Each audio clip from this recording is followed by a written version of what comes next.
പിന്നെ ഇവിടെയുള്ള ആർക്കും ഇപ്പൊ ഒരു ബോധവും വിവരവും ഒന്നുമില്ല. അതുകൊണ്ട് ഞാൻ കുഴിപ്പുറത്തേക്ക് പോവാ.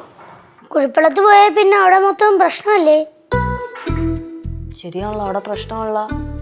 എന്നാ ഞാൻ വേറൊരു സത്യം പറയട്ടെ. ഞാൻ കുഴിപ്പുറത്തല്ല പോകുന്നത്, പിന്നെ ഫ്രണ്ടിന്റെ വീട്ടിലേക്ക്. എനിക്ക് അവിടെ നിൽക്കുന്നതിന് കുഴപ്പമൊന്നുമില്ല. പിന്നെ അവക്കും മാസം ചെറിയൊരു തുക വാടക കൊടുത്താൽ മതിയല്ലോ. അതിനിപ്പോ എവിടുന്ന് പൈസ? സിദ്ധോളിന് ഇനി പൈസ എടുത്തില്ലല്ലോ. മിണ്ടായിരു വച്ചേ. ലച്ചു, നീ സീരിയസ് ആണോ? എന്റെ അമ്മയ്ക്ക് എന്താ തളയ്ക്ക് ഓളോ? ഞാൻ കുഴിപ്പുറത്ത് ഒന്നാമത് ഇവിടുത്തെ ആർക്കും ഒരു ബോധവും വിവരവും ഒന്നുമില്ല. എന്റെ കൊച്ചെന്തേ? നീ എവിടെയും പോണില്ല, നീ ഇവിടെ തന്നെ ഇരിക്കും. ഞാൻ പോവും. നീ പോവൂല. ഞാൻ പോവും. ഇല്ല, പോവൂല.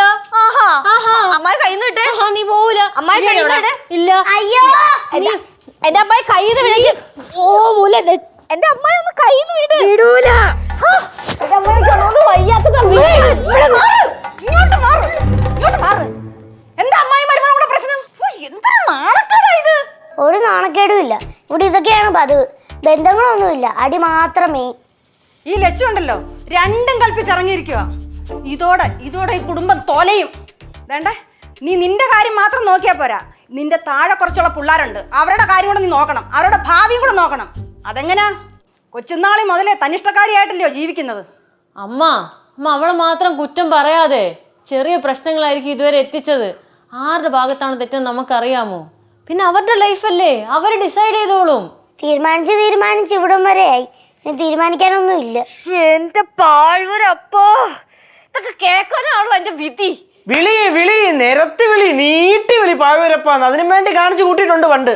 ചെറുക്കം നിന്റെ ചെവിടടിച്ച് പൊട്ടിക്കും കേട്ടല്ല. ഈ ലച്ചു ഉണ്ടല്ലോ, ഒരിക്കലും നന്നാവത്തില്ല. അത് പണ്ട് പറഞ്ഞ കാര്യല്ലേ. ഈ കൊച്ചിനെ വല്ലതും തൊട്ടാലുണ്ടല്ലോ ഞാൻ കുഴിപ്പുറത്ത് പറഞ്ഞോടും കേട്ടാ. പോട്ട് മാറും. ചേച്ചി ഇപ്പൊ തൽക്കാലത്തിന് സമാധാനപ്പെട്. ഒരു കാര്യം ചെയ്യാം, ഞാനും നമ്മുടെ ഗൗരിയമ്മയും അമ്മൂമ്മയും എല്ലാവരും കൂടെ കുഴിപ്പുറത്തോട്ട് വരാം. എന്നിട്ട് നമുക്ക് എല്ലാവർക്കും കൂടെ ഇരുന്ന് സംസാരിക്കാം. അവരൊക്കെ നമ്മൾ പറഞ്ഞാൽ മനസ്സിലാവും. അവരൊക്കെ നല്ലവരല്ലേ?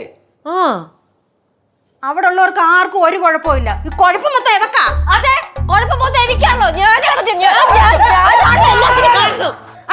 അടിക്ക് സ്വയം നീ ശിക്ഷിക്ക്. അല്ലാതെ വേറൊന്നും ചെയ്യാൻ പറ്റില്ലല്ലോ എനക്ക്.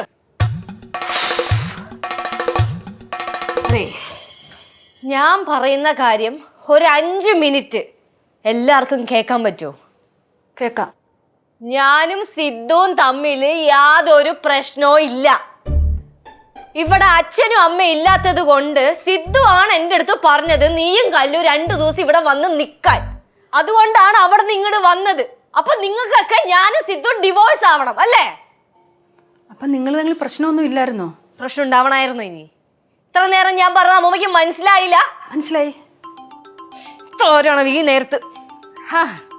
വിളിക്കുന്നു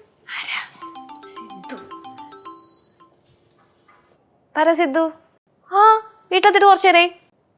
2-3 ദിവസമായാലും ഇങ്ങോട്ടൊക്കെ വന്നിട്ട്. അപ്പൊ വീട്ടിലുള്ളവരൊക്കെ കൂടെ ഇങ്ങനെ ചുറ്റും നിന്ന് മനുഷ്യനെ സ്നേഹിച്ചുകൊണ്ടിരിക്കുവായിരുന്നു. അവിടെ എന്തായി? ഹാപ്പി അല്ലേ? കുഴപ്പമൊന്നുമില്ലല്ലോ. എന്നാ പിന്നെ ഷിഫ്റ്റൊക്കെ കഴിയുമ്പോൾ വിളിക്കട്ടാ. ശരി. ഓക്കെ.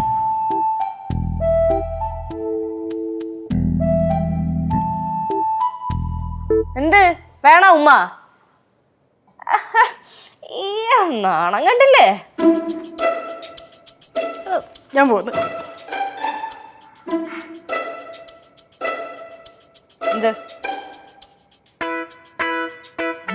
എന്താ പോ. ദൈവമേ, ഇതേപോലത്തെ ഒരു കിളി പോയ കുടുംബം. ഫ്ലവേഴ്സ് ഒരുക്കുന്ന കാഴ്ച വസന്തം യൂട്യൂബിൽ പ്രേക്ഷകർക്ക് ലൈവായി കാണാം. ഫ്ലവേഴ്സ് കോമഡിയിൽ ജോയിൻ ചെയ്യൂ, ആസ്വദിക്കൂ.